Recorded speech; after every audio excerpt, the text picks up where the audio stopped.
रुक करते हैं शाहीनों के शहर सरगोदा का, जहां उम्रे की सआदत के लिए बाएतमाद इदारा अरबिया ट्रैवल एंड टूर्स के ऑनर हामिद अली डोगर की electronic media club Sargodha Ahmed साहब की जानिब से शानदार इस्तकबाल किया गया। इस मौका पर सैफ खान के साथ तफसीली गुफ्तगू की गई। मज़ीद देखिए बिग न्यूज़ का प्रोग्राम अवाम की आवाज़। औज़ुबिल्लाहिमिनश्शैतानिर्रजीम, बिस्मिल्लाहिर्रहमानिर्रहीम। लाखों करोड़ों दुरूद सलाम हज़रत मोहम्मद सल्लल्लाहु अलैहि वसल्लम और आले मोहम्मद पर। मैं हूँ आपका होस्ट सैफ खान। आप देख रहे हैं बिग न्यूज़ का बिग प्रोग्राम अवाम की आवाज़। आज हम बात करेंगे उम्र की सआदत के हवाले से। उम्र का तरीका क्या होता है, उम्र कैसे किया जाता है, उम्र के लिए करने के लिए कौन कौन सी चीज़ों की ज़रूरत होती है, और यहाँ से इंसान जो भी जाए उम्र की सआदत के लिए वो क्या कुछ लेके जा सकता है, और किन किन चीज़ों को पाबंदी है, किन किन चीज़ों पर पाबंदी है। इस वक्त हमारे साथ हाफिज़ हामिद अली डोगर साहब मौजूद हैं। इनका एक नाम सरगोदा में नाम है, और उम्र के हवाले से और हज के हवाले से इनको जाना पहचाना जाता है, क्योंकि इन्होंने बहुत से लोगों को यहाँ से उम्र और हज के लिए सआदत हासिल करने के लिए भेजा है। और हर माह तकरीबन इनकी गाड़ी यहाँ से जाती है, इनका वफद जाता है। अब भी 5 अक्टूबर को इनकी यहाँ से गाड़ी एक पूरा वफद जा रहा है उम्र की सआदत हासिल करने के लिए। सबसे पहले हम हामिद डोगर साहब को अपने प्रोग्राम में खुश आमदीद कहते हैं। अस्सलाम वालेकुम डोगर साहब। वालेकुम अस्सलाम। डोगर साहब, आपको पता है कि लोग यहाँ से उम्र के लिए जाते हैं, और इसमें आपको तो बहुत करीब से मालूमात होगा कि उनके लिए क्या मसाइल होते हैं, एहराम किस तरीके से होता है, एहराम कौन सा बांधना चाहिए, इसके हवाले से भी, और जो दीगर मामलात हैं कि उम्र की सआदत के लिए, वो हमारे मोअज़्ज़िज़ीन मेहमानों को बताएं। जी बहुत बहुत शुक्रिया साहब भाई कि आपने मुझे अपने प्रोग्राम में मदऊ किया।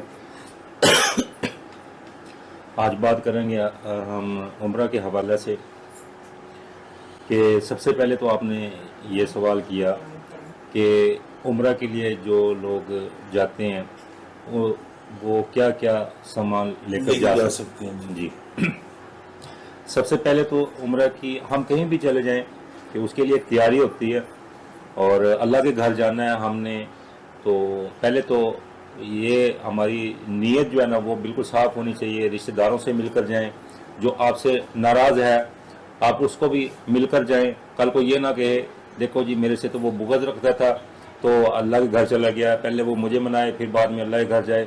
हुकूकुल इबाद जो है ना यहाँ पे क्लियर करके जाए, ये हदीस में भी आता है जिसका मफ़हूम है। और जो सामान है वो एहराम आप खरीदें, और एहराम में भी एक जिसको लट्ठा कहते हैं अपनी ज़ुबान में, एक लट्ठा होता है, एक तौलिए का होता है। तो तौलिए का जो एहराम है, जब आप वहाँ पे उम्र अदा कर लेंगे आप वापस आ जाएंगे, वो तौलिए का जो एहराम है वो आपके किसी काम का नहीं है।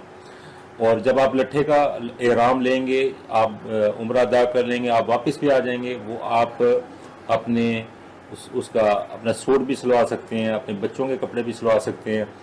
और गमी खुशी तो हर इंसान के साथ है, तो वो आपका जो है एहराम जो है आपका वो दूसरे काम में भी आ जाएगा, क्योंकि हर इंसान ने मरना है।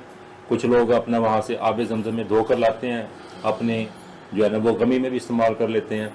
और एक कैंची चप्पल होती है, कैंची चप्पल उस वक्त पहनी जाती है जब आप यहाँ से एयरपोर्ट पे जाएंगे, एयरपोर्ट पे अंदर दाखिल होंगे एयरपोर्ट, और एहराम बदलेंगे। ये सरगोदा पाकिस्तान की बात कर रहे हैं? हाँ जी, पाकिस्तान से। और जब आप डायरेक्ट जब वहाँ जाएंगे ना जद्दा एयरपोर्ट पे, तो आप पाकिस्तान से ही एहराम बांधेंगे, और आपको कैंची चप्पल पहननी पड़ेगी, क्योंकि जो दरमियान वाली जो एड़ी होती है वो नज़र आनी चाहिए। और एक बेल्ट होती है एहराम, ताकि एहराम आपका सही बंधा होगा, आप चल फिर भी सकते हैं, और उम्रा भी जो है ना वो आप अदा कर सकते हैं। ये 3 चीज़ें होती हैं बाकी मेन। और एक बैग होता है वो अगर है आपके पास तो उसका फ़ायदा ये होता है कि आपकी जो चप्पल है वो आप बैग जो है ना वो पीछे पहन लें, तो वो चप्पल जो है ना उसके अंदर डाल लें, क्योंकि जब आप वहाँ पे रखेंगे वो सफाई वाले जो होते हैं वो सफाई वाले अपना उठा के, वो उनकी एक जगह बनी होती है वहाँ पे रखाते हैं। लोग ये कहते हैं हमारी किसी ने चप्पल चुरा लिया है, वो चुराई नहीं जाती, सिर्फ वो सफाई करते हैं, वो उनकी एक जगह बनी होती है, वहाँ पे वो रख आते हैं। अच्छा चलिए, ये तो आपने चीज़ें बताई हैं। दूसरा, यहाँ से अगर किसी को कोई तकलीफ है, कोई मेडिसिन लेके जाने के, वो कौन कौन सी ऐसी मेडिसिन है कि जो बंदा बआसानी लेके जा सकता है?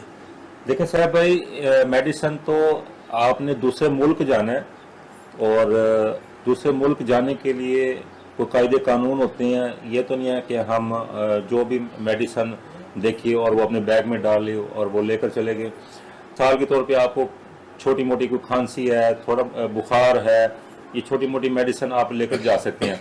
अगर आपको कोई ज़्यादा कोई मसला है, वो आप डॉक्टर की रसीद होगी, उसके मुताबिक आप जो है ना वो मेडिसिन अगर ज़्यादा लेकर जानी है तो वो उसके मुताबिक डॉक्टर की रसीद के मुताबिक जो है ना वो मेडिसिन जा सकती है, उसके अलावा नहीं जा सकती।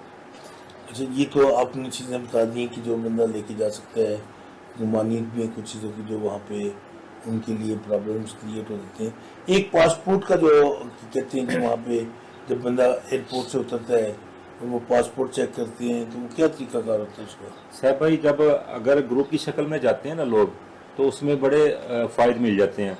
उसका ये होता है कि अगर आप 20 लोग हैं, 30 लोग हैं, 50 लोग हैं, तो वो एक ही गाड़ी होती है, शिरका कंपनी की एक ही गाड़ी होती है, तो वो गाड़ी में बैठाते हैं, वो होटल में छोड़ आते हैं। और जब वो देखते हैं ना ये एक दो बंदा है और हमारी जो वीज़ा लगा हुआ है वो और शिरके का लगा हुआ है, और गाड़ी उस शिरके की वहाँ पे उस कंपनी की गाड़ी वहाँ पे एयरपोर्ट पे नहीं खड़ी है, तो दूसरी जो गाड़ी खड़ी होगी, दूसरी कंपनी की जब गाड़ी खड़ी होगी, फिर वो ड्राइवर या क्लीनर आपको कहेगा हमें पासपोर्ट जमा करवा दें। फिर वो जो नए लोग होते हैं वो पासपोर्ट उनको जमा करवा देते हैं, और वो जो ड्राइवर हजरात होते हैं वो जाके कंपनी में पासपोर्ट जमा करवा देते हैं। आप उससे पासपोर्ट मांगते रहते हैं कि वो पासपोर्ट हमारा वापस दे दें, वो पासपोर्ट आपको वापस नहीं देंगे। वो कहते हैं हमने ये लिखना होता है कि हमारी जो गाड़ी में सफ़र किसने किया, क्योंकि वीज़ा जो लगा हुआ है वहाँ पे कई शिरके हैं, बसमा है, अलब्बास है, अब्दुर्रज़ाक है, और भी काफ़ी जो है ना। मिसाल के तौर पे आपका वीज़ा लगा हुआ है बसमा कंपनी का, बसमा कंपनी की जो गाड़ी है वो वहाँ पे मौजूद नहीं होती, आप सफ़र करते हैं दूसरी गाड़ी में, ठीक है, वो आपका पासपोर्ट लाजमी लेंगे। आपने पासपोर्ट नहीं देना, आपने कहना भाई ठीक है मुझे आप छोड़ जाएं, बेशक मैं अगर मेरी गाड़ी कंपनी की गाड़ी आएगी मैं उसमें चले जाऊंगा, मैंने आपको पासपोर्ट नहीं देना। उससे जो है ना फिर बड़ी परेशानियां बनती हैं।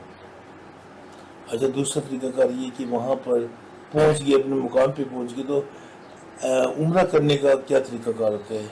उम्रा जो तरीकाकार है जिसने पहले किया होता है उसके लिए तो बड़ा आसान होता है। जो नए लोग जाते हैं उनके लिए परेशानी होती है कि पता नहीं क्या है उम्रा, कुछ भी नहीं है उम्रा।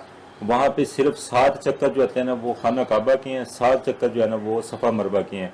आपने जाना होटल से, जब आपने हरम की तरफ जाना है तो हदीस में आता है खाना काबा को देखना ऐसे है पहली नज़र कि आप जो भी दुआ मांगेंगे वो कबूल हो जाएगी, क्योंकि जो खाना काबा का और जो ऊपर है अल्लाह का अर्श जो है ना, क्योंकि हदीस के अल्फाज है, मफहूम है कि अल्लाह जो है ना वहाँ पे डायरेक्ट सुनते। वैसे तो अल्लाह पाक हर जगह मौजूद है, खाना काबा को देख के आप जो भी दुआ मांगेंगे वो आपकी कबूल होगी। और ये नहीं है कि आपने 21 दिन रहना है या 28 दिन रहना है, पहली मरतबा आप देखेंगे आपकी दुआ कबूल हो जाएगी। जब आप होटल में वापस आ जाएंगे आप फिर खाना काबा को देखेंगे, फिर भी जो दुआ मांगेंगे फिर भी कबूल होगी।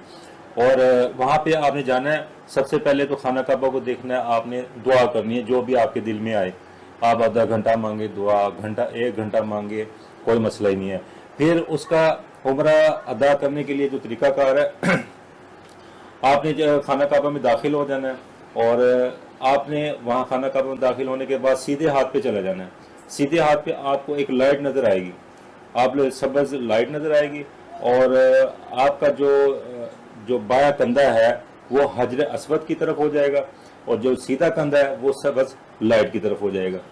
तो वहाँ से आपने उम्रा शुरू करना है।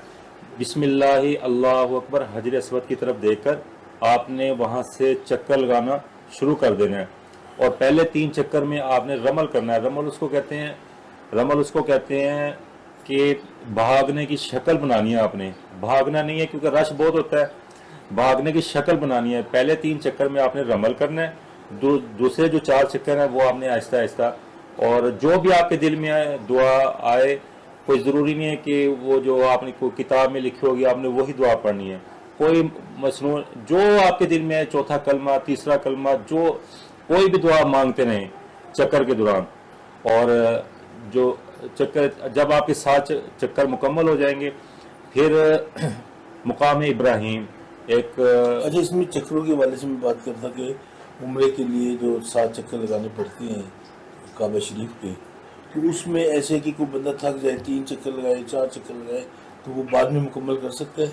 हाँ बेशक, देखें ना, ऐसे भी होता है नमाजों के औकात, आप मिसाल के तौर पे मगरिब से पहले आपने उम्रा शुरू किया, आपके 3 चक्कर हो जाते हैं, बीच में फिर नमाज आ गई है, आप वहीं पे बैठ गए, आप बेशक पानी पिए, आब ज़मज़म पानी पिए। अगर आपका वज़ू नहीं है तो आप वज़ू भी अदा कर सकते हैं, ठीक है। और ये ज़रूरी नहीं है कि आपने बस 7 चक्कर मुकम्मल कर रहे हैं तो मुकम्मल करके ही आपने जो है ना, ऐसे नहीं है, तो आप जो है ना बैठ भी सकते हैं वहाँ पे। अगर वो नमाज़ों के औकात नहीं है, मिसाल के तौर पे आप सुबह 9 बजे उम्रा शुरू कर रहे हैं, उस वक्त तो नमाज़ों का वक्त नहीं होता, आप 3 चक्कर लगा लेते हैं, अगर आप थक गए हैं आप बैठ जाएं, किसी को कह दें वो सामने से कूलर से मुझे पानी पिला दो, आप वहीं से आपने दोबारा 4 चक्कर मुकम्मल कर लें। 7 चक्कर मुकम्मल करने के बाद वहाँ पे एक गोल्डन कलर का मुकाम इब्राहिम आपको नज़र आ जाएगा, तो उसके सामने आपने 2 नफल अदा करने हैं उम्र के साथ। ये खाना काबा के जो आपने चक्कर लगाए हैं ना, इसके शुक्राने के 7 चक्कर आपने लगाए हैं ना, तो इसके शुक्राने के आपने मुकाम इब्राहिम के सामने आपने 2 नफल नवाफिल पढ़ने हैं। और वहाँ मुकाम इब्राहिम की बैक साइड पे ही सफ़ा मरवा लोग जा रहे होंगे, वहाँ बंदा देख लेता है ये लोग या किसी पूछ लेता है, वहाँ सफ़ा और मरवा 2 पहाड़ियों के नाम है। आपने सफ़ा से शुरू करना है, सफ़ा से मरवा पे 1 चक्कर हो जाएगा आपका, मरवा से सफ़ा आपके 2, जबकि खाना काबा के जो चक्कर है वो आप सब्ज़ लाइट से शुरू करेंगे, सब्ज़ लाइट पे 1 चक्कर आपका बनेगा, लेकिन सफ़ा मरवा के ऐसे नहीं है। सफ़ा से आपने शुरू करना है, मरवा पे 1 चक्कर हो जाएगा, मरवा से सफ़ा 2 चक्कर हो जाएंगे। 2 रास्ते बने हुए ना, आप जब सफ़ा से शुरू करेंगे तो सीधे हाथ पे आप जाएंगे। अच्छा, एक और बात, जब आप सफ़ा मरवा के चक्कर लगा रहे होंगे, आपके ऊपर एक सब्ज़ लाइटें लगी होंगी, वहाँ पे आपने ज़रूर भागना है। वो क्यों भागना है? वो इसलिए भागना है कि जब हज़रत इस्माईल अलैहिस्सलाम के लिए पानी वहाँ पे मौजूद नहीं था, अम्मा हाजरा जो थी वो पानी के लिए इधर उधर भागती थी कि मेरे बच्चे को पानी मिल जाए, तो हमने वो सुन्नत अदा करनी है। और सफ़ा और मरवा दोनों जगह पे सब्ज़ लाइट लगी हुई है, वहाँ पे आपने ज़रूर भागना है। अगर ज़्यादा नहीं भागा जाता आप ऐसा भाग सकते हैं, अगर नहीं भी भागा जाता भागने की शक्ल बना सकते हैं, लेकिन वो सुन्नत आपने ज़रूर पूरी करनी है। सफ़ा मरवा के आपने 7 चक्कर लगाने हैं, फिर 7 चक्कर लगाने के बाद फिर आपने 2 नफल शुक्राने के पढ़ने हैं कि मेरा उम्रा जो है ना मुकम्मल हो गया। और लोग मैंने देखा है वहाँ पे अल्हम्दुलिल्लाह, मैं एक साल में 6 मरतबा गया हूँ, एक साल में 6 मरतबा चला गया हूँ, तो इतना तजर्बा हो गया अल्हम्दुलिल्लाह। अल्लाह पाक मुझे बार बार बुला रहा है, तो मैं शुक्र अदा करता हूँ। मैं अपने बच्चों को लेकर गया हूँ, अपने घर वालों को, अपनी फैमिली को भी मैं लेकर गया हूँ। तो वहाँ पे मैंने देखा है ख़वातीन बैठी होती हैं और लोग बैठे होते हैं, मर्द हजरात बैठे होते हैं, चक्कर नहीं लग रहे तो वो बैठ जाते हैं, कोई मसला नहीं, बैठ जाएँ आप, आब ज़मज़म पिए बैठ जाएँ आप, आधा घंटा बैठे। हाँ, तो फिर जब आप 7 चक्कर लगा लेंगे तो 7 चक्कर लगाने के बाद आपने 2 नवाफिल पढ़ने हैं शुक्राने के।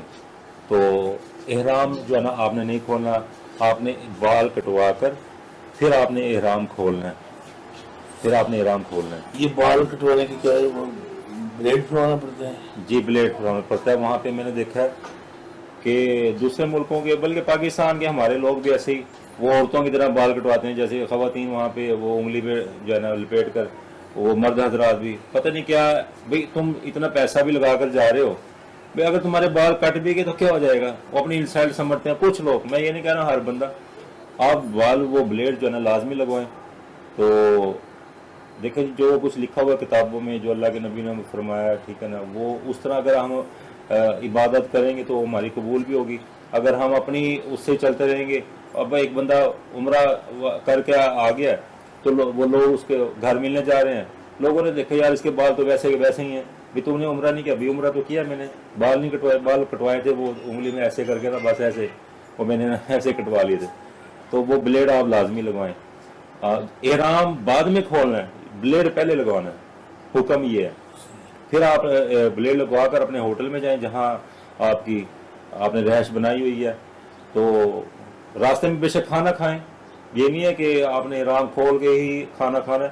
آپ راستے میں اگر کوئی ہوٹل ملتا ہے، آپ کو تمنا ہے کھانے کی، آپ کھانا کھائیں. تو کھانا کھانے کے بعد احرام کھول دیں، بعد میں نہا لیں، آپ کپڑے وغیرہ ڈال لیں، اپنے ہوٹل میں جائیں، آرام کر لیں. نماز کا اوقات نہیں ہے تو آپ آرام کر لیں، 1 گھنٹہ 4 گھنٹے جتنا تمنا آپ سوئیں، آرام کریں. پھر دوسرا عمرہ اگلے دن کر لیں، تیسرا. بے شک یہ ضروری نہیں ہے کہ آپ نے 21 دن رہنا ہے تو ایک ہی عمرہ کرنا ہے، آپ روزانہ عمرے کریں. بے شک مسجد عائشہ سے عمرہ کر لیں، طائف میں چل جائیں، مسجد جرانہ سے عمرہ کریں. تو وہاں پہ 1,24,000 انبیاء کرام نے وہاں سے عمرہ کیا ہے مسجد جرانہ سے، اور وہاں سے وہ بڑا عمرہ ہے، وہاں زیادہ ثواب ملتا ہے. مسجد عائشہ سے بھی ثواب ہے. آپ پھر مدینہ جائیں گے، مدینہ سے پھر آپ 4-5 دن رہیں گے مدینہ میں رہ کر آپ وہاں پہ میقات ہے، میقات وہاں سے کریں. ایک بڑا عمرہ پاکستان سے ہو گیا، ایک بڑا عمرہ مدینہ سے ہو گیا، مسجد جرانہ سے ہو گیا. تو یہی کچھ ہم نے حاصل کرنے کے لیے وہاں پہ جانا ہے. دیکھو جی، ڈاکٹر صاحب کی گفتگو سنی، حکمت بھری باتیں سنی. انہوں نے باقاعدہ طور پہ عمرہ کے کرنے کی تمام وہ چیزیں جو کسی کے علم میں نہیں ہے وہ بتائی ہے، کیا کیا چیزیں لے کے جانی چاہیے، احرام کا اور ہوٹل کا، اور وہاں پہ طریقہ کار بتایا. اور مجھے اپنے ہوسٹ کو دیجیے اجازت. بہت شکریہ.